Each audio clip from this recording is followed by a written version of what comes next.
Said we gon' give this all that we got. No stop, keep rising to the top. Hi, this is Dan Janowitz. You might remember me from Where's Barbara, the podcast and the Furious, and the internet. I'm here to bring you the first ever edition of Dan Goes to Comics. I'm just basically going to be reviewing and recommending comics to you. I'm not sure how often I'm going to do this, perhaps bi-weekly. This is going to be sort of a big first edition, considering that this is from the December 4th pull and the December 11th pull. There are a bunch of comics to talk about, so I'm just going to jump right into it. Enjoy. Issue 118 of The Walking Dead came out. We had mentioned this previously on Action Panels. When Robert Kirkman decided that he was going to put out The Walking Dead twice a month, a lot of us just quit The Walking Dead. I was skeptical about it, but I'm still reading it. It's sort of dragging a little bit, but it's already given us a couple deaths, and it's definitely building towards some major deaths. I'm not sure if it's going to be on Negan's side or on Rick's side, but I'm excited to see where it goes. Issue 26 of Swamp Thing came out. In this issue, the Cedar has won the battle against Alec Holland to become the Avatar of the Green, and the Cedar is taking revenge on Swamp Thing's allies, Animal Man, Justice League Dark. Basically, I was skeptical to continue after Scott Snyder left, and I was really a big fan of Yannick Paquette's art, but after a couple issues it lulled and then it picked back up right away. I think it's still a fantastic comic, and I recommend it. Issue 9 of Constantine is out. It's a Forever Evil tie-in, and they're borrowing the same story as Justice League Dark, where Constantine is teaming up with a clone of Swamp Thing, the Nightmare Nurse, and the Trinity of Sin. And they're facing a villain named Blight, who isn't one of the crime syndicate, but it's still a great comic. The art is interesting. It's by Aiko. I've never seen any of his art before, but I'm really into it. Issue 5 of Jeff Lemire's Trillium is out. I can't praise Jeff Lemire enough on not just his storytelling, not just his art, but just the overall presentation. Every issue of Trillium has had a unique sense of presentation, whether it's flip this comic over and read it backwards, whether it's like this one, read straight through, turn it over and read it again. It's definitely unique. I've never seen it before. As for the story, the last issue left me sort of confused. This one really doesn't clear it up much. It's still confusing, and I like that about this story, so I'm interested to see where this goes as well. Issue 1 of Black Science is out. Black Science is a sci-fi tale about dimension hopping. There's complete chaos happening in every issue. Rick Remender has stated he has the first 2 issues penned. It can change. He is promising just different things every issue. So far it's hard to make sense of some of the dialogue, but it's all going to come together. Issue 1 of WWE's comic is out. It's written by Mick Foley, a.k.a. Cactus Jack, a.k.a. Dude Love, and a.k.a. Mankind, of course. They're using a lot of the storylines that have been on TV recently with The Shield, with, I don't know if there are any wrestling fans out there, with Daniel Bryan graffitiing Randy Orton's car. But the unique thing about this is it's in a different universe. They're changing all the characters around to add a lot more fiction to it.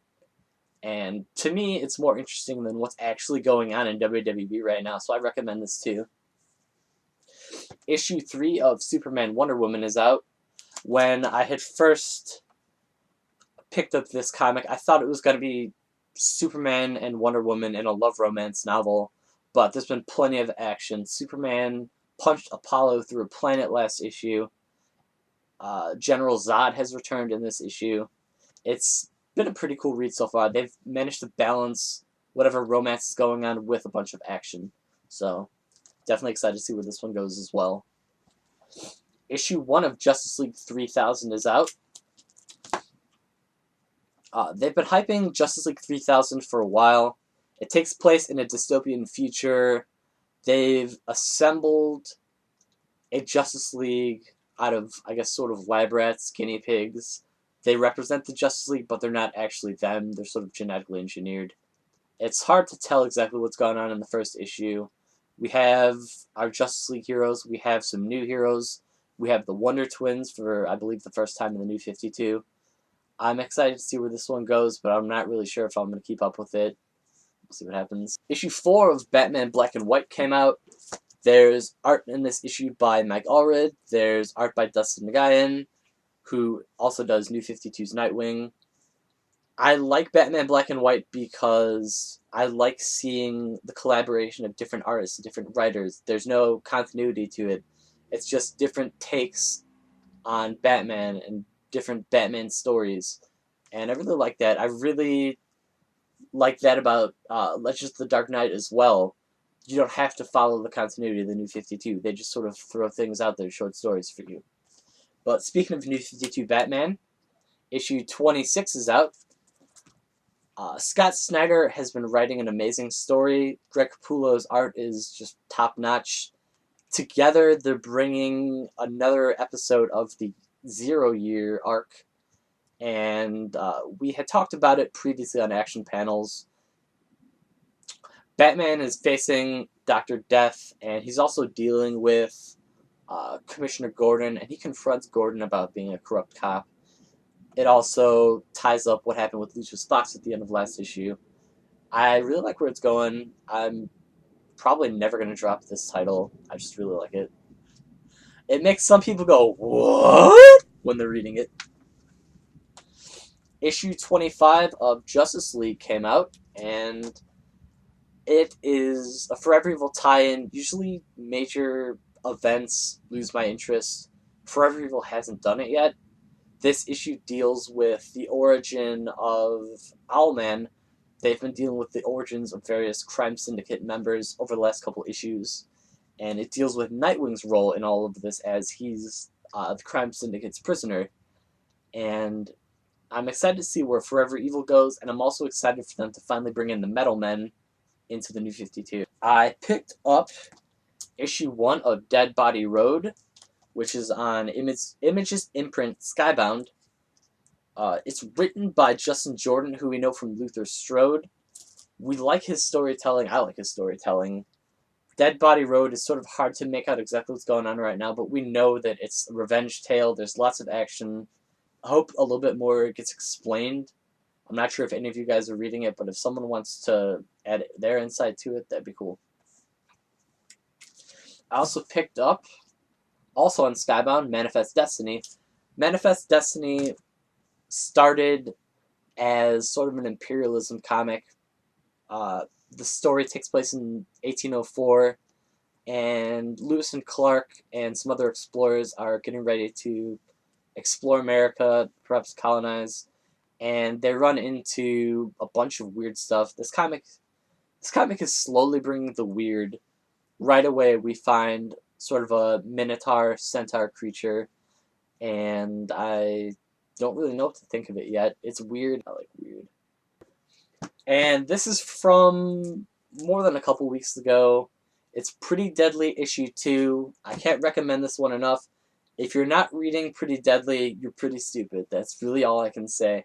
Kelly Sue DeConnick and Emma Rios have penned this amazing, immersive, gritty, dark western. It's just a really, really, I don't want to overuse the word unique, but it is unique. It's like nothing that I have read recently. The first issue is told mainly through sort of a legend, a song, a myth. And the second issue is nothing but violence and action. The third issue is supposedly going to have a lot of reveals, so pick it up. It's not too late to catch up on this one. If I were to recommend any one comic, it would be this one. So that's been the first edition of Dan Goes to Comics, where comics don't come to Dan, Dan goes to comics. If you like this video, be sure to subscribe. There's going to be a bunch more on this channel. There's Action Panels. If you haven't checked that out, you can watch that. Get a hold of us on our Instagram handles or at Action Panels. And remember, it's not just messed up, it's also cattywampus.